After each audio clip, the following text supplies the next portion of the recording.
खबर वाराणसी से है, जहां पर उत्तर प्रदेश की राज्यपाल श्रीमती आनंदीबेन पटेल के मार्गदर्शन में स्त्री वेलफेयर फाउंडेशन द्वारा संचालित आनंदी मां एक जीवन बचाओ अभियान कैंसर मुक्त भारत यात्रा 2026-27 के अंतर्गत सर्वाइकल कैंसर, एचपीवी एवं स्तन कैंसर जागरूकता अभियान की श्रृंखला का समापन कार्यक्रम राजकीय आयुर्वेद महाविद्यालय एवं चिकित्सालय वाराणसी में आयोजित किया गया। कार्यक्रम की अध्यक्षता महाविद्यालय के प्राचार्य प्रोफेसर डी.के. मौर्य ने की। मुख्य वक्ता डॉक्टर चंद्रशेखर पांडे काशी हिंदू विश्वविद्यालय ने कैंसर के लक्षण, निदान एवं सत्वावजय चिकित्सा के संबंध में विस्तार से जानकारी दी। उन्होंने चिकित्सकों से कैंसर रोगियों को नो फियर ओनली केयर के सिद्धांत के साथ उपचार और देखभाल के लिए प्रेरित करने का आह्वान किया। प्राचार्य प्रोफेसर डी.के. मौर्य ने कहा कि कैंसर के लक्षणों को पहचानना डर का नहीं बल्कि जागरूकता और समझदारी का विषय है। समय पर उठाया गया सही कदम ही सबसे बड़ा बचाव है। उन्होंने कहा कि कैंसर के खिलाफ लड़ाई पूरे समाज की एकजुटता और सकारात्मक सोच से ही मजबूत होगी।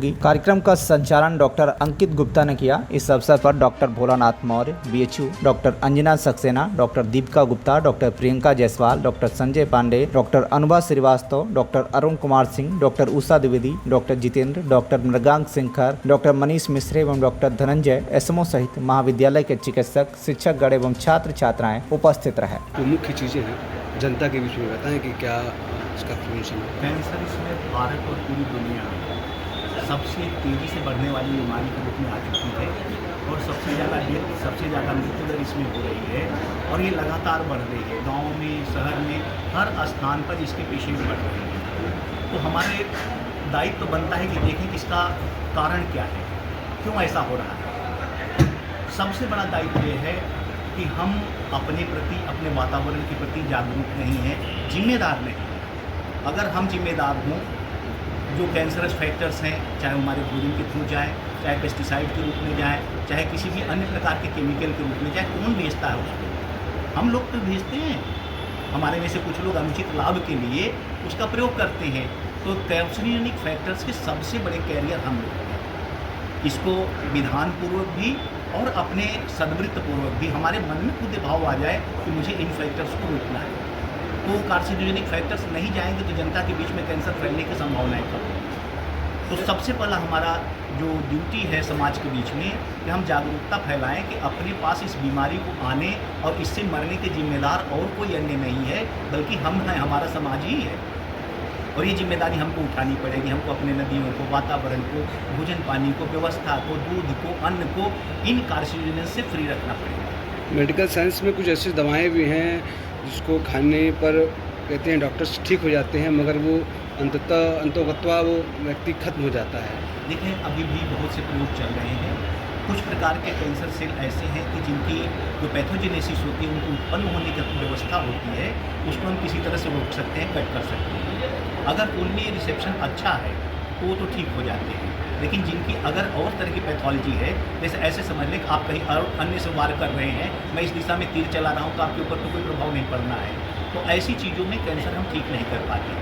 फिर भी इस विषय में शोध चल रहे हैं और वैज्ञानिक लगे हुए हैं अपने कार्य में। लेकिन जो हमारा दायित्व है कि सबसे पहले उसको होने न दें। हो गया तो उसको अर्ली स्टेज में दें, जिससे कि एक चिकित्सक के लिए सुविधा रहे कि उसको अभी छोटी एरिया में है तो हम उसको कवर कर सकते हैं, रोक सकते हैं, चिकित्सा कर सकते हैं। तो सबसे पहले प्रिवेंशन, जिसके लिए हमारे कार्सिनोजेंस का डिसिमिनेशन फैलना रोकें। दूसरी चीज़ है कि जो अर्ली डिटेक्शन करें। अगर हमको लगा कि कहीं से कोई चीज़ एक्सपोज हो गई तो जितने जल्दी हो सके उसको पहचानें। तीसरा, अगर पहचान लिया तो उसका समुचित इलाज करें। और पांचवी चीज़ यह है कि किसी भी अवस्था में हम अपने जीवन की प्रसन्नता को न करें। हमारी साइको इम्यूनिटी अच्छी रहे। एक रोग है, एक बीमारी है, हर व्यक्ति को मरना है। कैंसरस व्यक्ति के मन में भी ये भावना होनी चाहिए कि अभी हम जीवित हैं और जब तक जीवित हैं जीवन जिएंगे, ठीक, मृत्यु को नहीं जिएंगे। ठीक सर, धन्यवाद। कैंसर मुक्त भारत का अभियान जो चल रहा है उसमें आज के सेमिनार के लिए प्रोफेसर चंद्रशेखर पांडे जी और doctor DK. Maurya ji BHU से आए हुए हैं। इनका जो आज का संवाद रहा छात्रों के साथ और जो अपनी बात उन्होंने कहा वो बहुत ही सारगर्भित रहा है। और जो अपनी जीवन शैली सुधारें, जो खान पान सुधारें, उससे ही कैंसर मुक्त हो सकते हैं। यही आज का संदेश रहा है पूरे भाषण में। पूरे उनके जो लेक्चर रहा उसमें आज के संदेश में यही रहा है कि अपने को सद्वृत्त का पालन करें, कैंसर मुक्त रहेंगे। ठीक सर, कैंसर क्या है? कैंसर का लक्षण तो डॉक्टर BN मौर्य जी बताएंगे। कैंसर के प्रमुख लक्षण किस आर्गन सिस्टम में किस अंग में कैंसर होगा उसके अनुसार उसके लक्षण मिलेंगे। ब्लड में कैंसर हुआ तो उसके अलग लक्षण मिलेंगे, लीवर में कैंसर होगा तो अलग लक्षण मिलेंगे, आँख में कैंसर हुआ तो अलग लक्षण मिलेंगे। इसलिए कैंसर किस स्थान की उत्पत्ति हो रही है उसके लक्षण उसके अनुसार मिलेंगे। ज़्यादातर देखा जाए तो हीरो हीरोइन को ही ज़्यादातर कैंसर होता है, ये किस लिए होता है? नहीं ऐसा नहीं है, उनके केस रिपोर्टेड होते हैं, वो लाइमलाइट में आते हैं, वो केस लाइमलाइट में आते हैं, इसलिए वैसा दिखता है। होता सब एक इन जनरल पॉपुलेशन में है। देखा जाता है उन लोगों को ब्रेन कैंसर और ब्लड कैंसर ज़्यादा होता है। उनकी केस रिपोर्टेड है। जैसे आपके मोहल्ले में 10-20 लोग होंगे जिसको लोग जानते नहीं होंगे, कैंसर से मर जाएंगे तो ये इन्फॉर्मेशन आपके पास नहीं आएगी, लेकिन उनकी आप तक खबर आ जाती है, इसलिए वो डाटा ऐसा है। ठीक सर, ठीक। वाराणसी से नजीबुद्दीन खान की रिपोर्ट, TV1 इंडिया न्यूज़।